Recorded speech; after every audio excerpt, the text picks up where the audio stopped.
Un, sans revenir sur tout, tout chacun sait ce qui s'est passé, j'ai toujours dit, et je le réitère, j'assume, Monsieur le Président, Messieurs les Excellences, que l'affaire du 28 septembre, c'est l'affaire la plus claire. C'est différent des faux ou vrais complots, autant de faits à me secourir. Mais l'affaire du 28 septembre, les événements de janvier et février 2007, les bacheliers de 2007, c'est des affaires claires. La question que moi je me pose, où sont les autres disparus? C'est cette question qui n'est pas claire. Même si le professeur Hassan Ban nous a dit qu'il y a environ 25 corps au cimetière de Cameroun. Oui. Une autre question fondamentale, et j'insiste, et je la pose. Est-ce que tout ce qui s'est passé lors des événements du 28 septembre 2009, est-ce que ce sont les 11 là, nos 11 compatriotes là seulement? Moi, à mon avis, ce n'est pas eux seulement. Il y en a d'autres. Je ne cite aucun autre. Mais chacun ira avec sa conscience. Donc, c'est une affaire claire. Alors, au stade, qu'est-ce qui s'est passé? Les gens sont venus vers 9h en train de prier, chantonner l'hymne national, jouer avec des pancartes, des branches, des cocotiers, de palmiers, etc. Ah oui, la jeunesse était là-bas. Les femmes étaient là-bas. Les vieux étaient là-bas. Les élèves étaient là-bas. Les mécaniciens, tout le monde était là-bas. Ah oui. Mais les victimes nous ont dit ici, si nous savions qu'on allait nous tuer, on ne serait pas là-bas. Ça, c'est ici, c'est enregistré. Mais malheureusement, c'est Dieu qui sait qui va mourir aujourd'hui et demain. C'est caché. L'eau. Il y a eu une fusillade express à bout portant. Comme le disent les profanes, on a arrosé à barre et à rafale.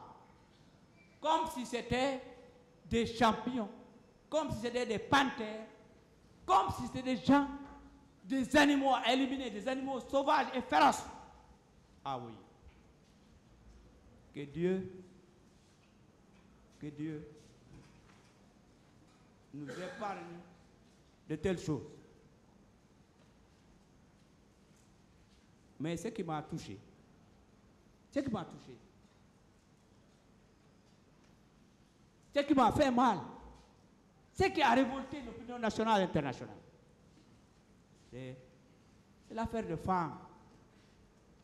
Vous savez ce qu'ils ont fait, certains ont fait. Je ne parle pas de ça. Seulement, j'ai assisté à une dame, après avoir commis l'acte sexuel, moi je ne peux pas dire beaucoup de choses ici sur ça. Ils ont pris la femme, ils l'ont envoyée au camp Alpha Yaya, ils ont pris un fer chaud à repasser, ils ont repassé ses fesses. Et ses fesses sont devenues albinos. Le jour de son audition ici, en bas, c'est ici qu'on a fait tout. Mais ces balles-là, il faut le remercier. Connaît. Des Nations Unies. La femme dit à M. Diawara, est-ce que je peux enlever mon pagne et enlever mon slip? Il dit oui, il n'y a que mamie là. Mais on est tous des doigts. Quand elle a levé, on a vu ses fesses comme la peau de Martin. Oui.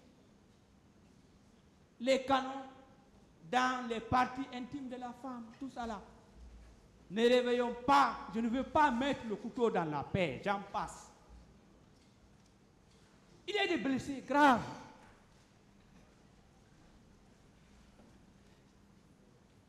Il y a eu des destructions de biens sur l'axe. Certains disent que c'est l'axe de la démocratie, d'autres disent que c'est l'axe de la violence. Oui, on peut le dire, selon son camp. Moi, je dis que c'est l'axe de la démocratie. Je suis dans l'axe. Depuis plus de 20 ans, je suis dans l'axe. Oui. Beaucoup sont venus au pouvoir ici, je ne les nomme pas. C'est grâce à l'axe. Depuis 1995, on utilise les jeunes là de l'axe. On les tue. On renverse les marmites de leur maman. On gifle leur mère devant eux. Ah oui. Arrêtons ces bêtises. Je parle de ceux qui font ça.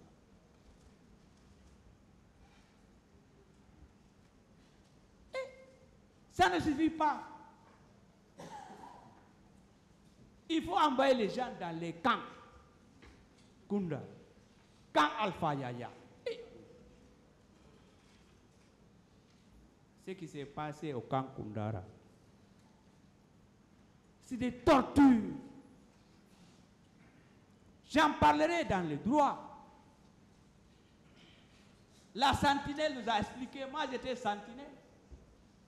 Donc, lui surveillait les entrées et les sorties, mais vous êtes acteur dans cette infraction.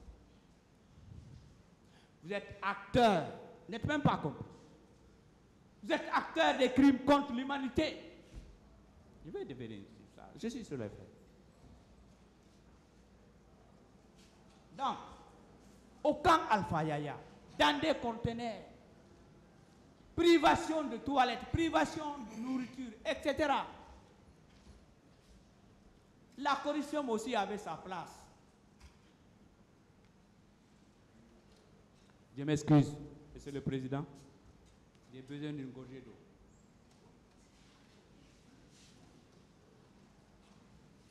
Je disais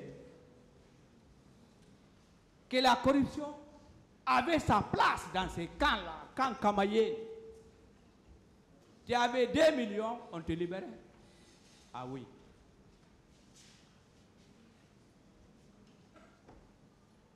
Oui. Tuer ne suffit pas.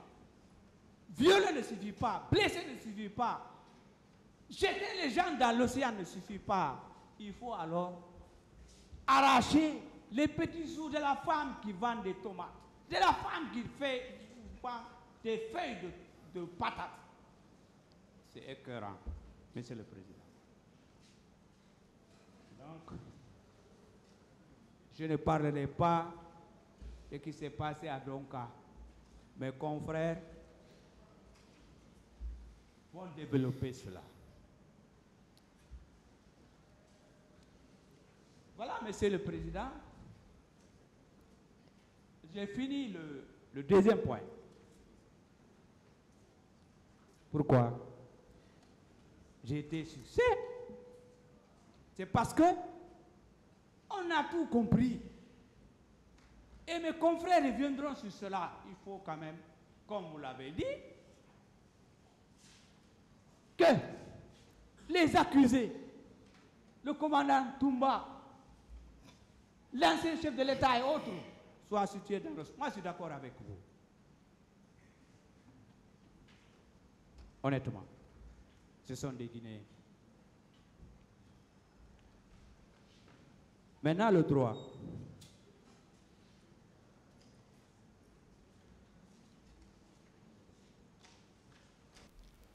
Il a déclaré que j'ai reçu 58 corps, je n'ai pas déterminé les causes de leur mort et les causes des cas de coups et blessures. Ah. Le médecin légiste technicien en la matière n'a pas déterminé la cause de la mort. Et vous demandez au tribunal de condamner qui? Mais on est au criminel là. Qui? C'est de votre faute. L'enquête a été bâclée, l'instruction a été bâclée. Justice sélective.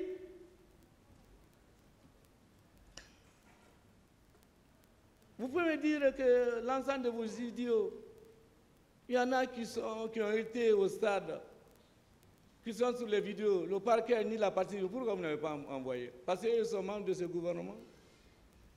On ne rase pas la tête d'un seul côté. Tous ceux qui ont été au stade ne sont pas convoqués. Pourquoi? C'est Dieu qui va sauver mon pays. Parce que partout, c'est sombre. Alors, votre honneur, si le médecin légiste, qui est seul habilité à déterminer la cause de la mort, dit qu'il n'a pas déterminé la cause de la mort, vous allez imputer, attribuer ça à qui? Surtout envoyer 11 à la place de l'ensemble des bérets rouges, dont les faits ont été, dont le débat a relevé. Donc, essayez de faire l'application de l'article 361, 362, 363, dont je vous épargne la lecture. En tout cas, de cette seule déclaration du médecin légiste, de façon publique, à une audience, je n'ai pas déterminé la cause des morts. Le procès prend fin. En tout cas, on ne condamnera plus que par arrangement. En tout cas, pas par l'imputabilité ni responsabilité pénale. C'est regrettable pour les victimes. Je suis peiné, j'en souffre. Mais à qui la faute quand l'enquête est bâclée? À qui la faute si l'instruction est bâclée? À qui la faute si le ministère public n'a pas de pièces à conviction? En tout cas, ce n'est pas de votre faute. Vous analysez les faits tels et vous tirez les conséquences, qui n'est d'autre que l'acquittement, pur et simple. Pas que de Marcel, hein, de tout le monde, parce que la cause de la mort n'a pas été déterminée. Votre honneur. On avait signalé au niveau de nos exceptions la violation de l'article 396 sur les questions des délais de procédure. On avait critiqué, votre honneur, le réquisitoire introductif. Les exceptions qui ont été, parce qu'on a demandé d'annuler la procédure purement et simplement. Quand vous voyez le réquisitoire introductif, c'est signé de Paul Mastrati Fofana, paix à son âme, le procureur général.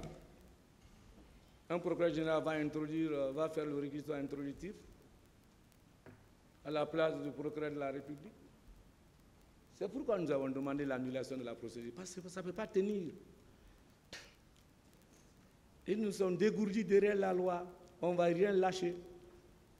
Si on n'annule pas par devant vous, en appel, ça sera annulé. Parce qu'il faut que le droit triomphe. Nous sommes où là? Il y a eu crime. Mort d'homme, c'est atroce, des viols. Le procureur qui est habilité, qui a l'opportunité de la poursuite, ne fait pas le réquisitoire introductif. C'est le procureur général. Le dossier que vous avez, l'enquête a commencé par un réquisitoire introductif du parquet général. Ah, si nous parlons du droit pénal, Maître Sédram, paix à son âme, s'il était là, il allait prendre sa tête.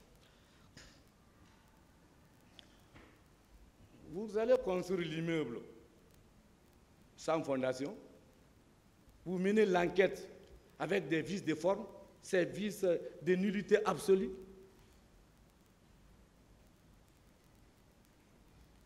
Je vous prie, en tenant compte d'un réquisitoire introductif du parquet général qui n'est pas habilité, toute la procédure est nulle. Sans oublier, nous avons critiqué les exploits des citations qui étaient en contradiction avec l'ordonnance de renvoi. Et plus grave, les juges qui ont été désignés comme poule de l'instruction, ces grands magistrats ne relèvent pas de Dixine. Mort d'homme à Cancan, on va saisir à Kassa un magistrat pour venir. On dirait qu'il n'y a pas de magistrat à Dixine. C'est cela. On ne fait pas semblant de travail. Et ici, on a fait ça. On a voulu faire croire aux victimes qu'on est en train de travailler. Et rien n'est fait. Votre honneur. Même dans leur citation, j'ai vu dans celui des citations à l'ouverture du procès, où on dit tribunal ad hoc, et vous, vous êtes président du tribunal de Dixine.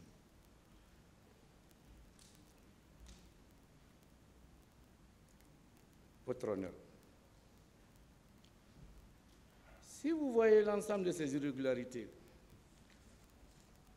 et on vous dit de tenir des procès sur ces irrégularités, et on évolue sans corriger tout ça, vous avez joint au fond, je vous prie de les apprécier. Monsieur le Président, sur la détention arbitraire de M. Marcel, qui est en détention depuis le 18 juin 2010,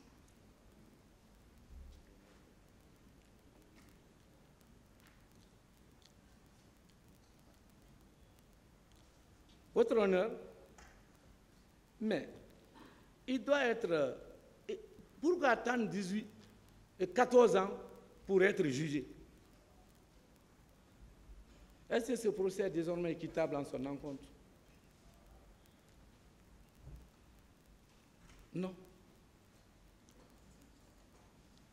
Ce procès n'est nullement équitable. Quand vous tirez les conséquences de l'article 237, dont je vous épargne toujours la lecture, en matière criminelle, quelle que soit la période de détention, ça ne dépasse pas 24 mois. Alors, du 18 juin 2010, maintenant là, il n'est pas encore 24 mois. En tout cas, je suis dans une république où c'est réglementé par la loi. Et il y en a qui sont fiers de les violer et ils croient opposer aux autres un droit. Par contre, selon la teneur de l'article préliminaire, la procédure pénale en son alinéa premier, paragraphe premier, la procédure pénale doit être équitable.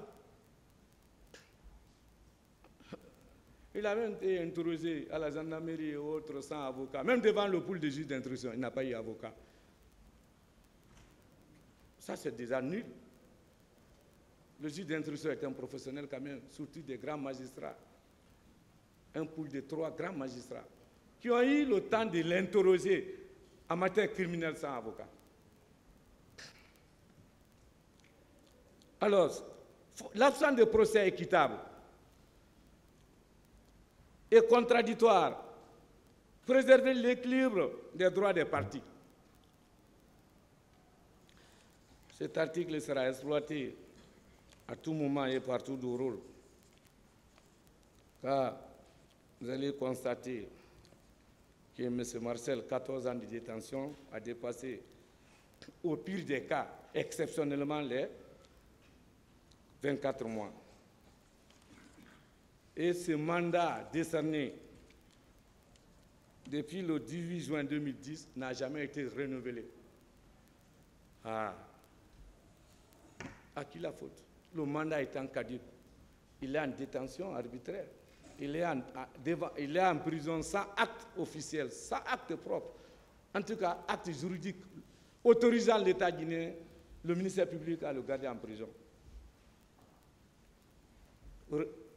Renouvelable chaque 4 mois. Ça lui fait 14 ans sous le même mandat de dépôt. C'est ça aussi notre République. On veut juger. Vous visez en piétinant la loi. Les accusés n'ont pas de droit. Monsieur le Président,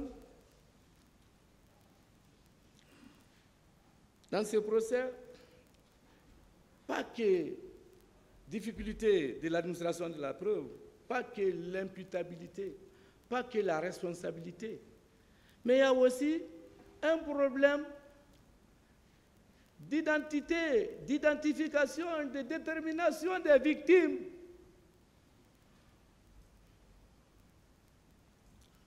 Quand vous prenez souvent, tantôt, c'est M. Ouri Bailoba, Mme Aïssa Toubari et 476 autres. C'est qui 476? Victimes de quoi?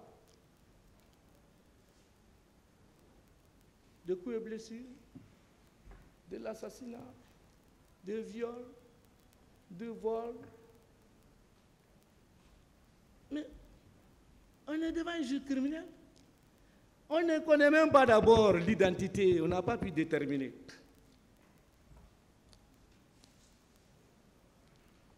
Il y a la Fédération internationale des ligues des droits de l'homme, l'Organisation guinéenne de défense des droits de l'homme, l'Association des parents victimes et amis du stade du 28 septembre, AVIPA, qui ont leur groupe, qui n'ont rien à voir avec les Kassans. Ils vous ont donné leur liste ici. Et vous avez toujours entendu ici, votre honorable membre, qu'il y a plus de 150 morts, même pendant la plaidoirie. Il y a plus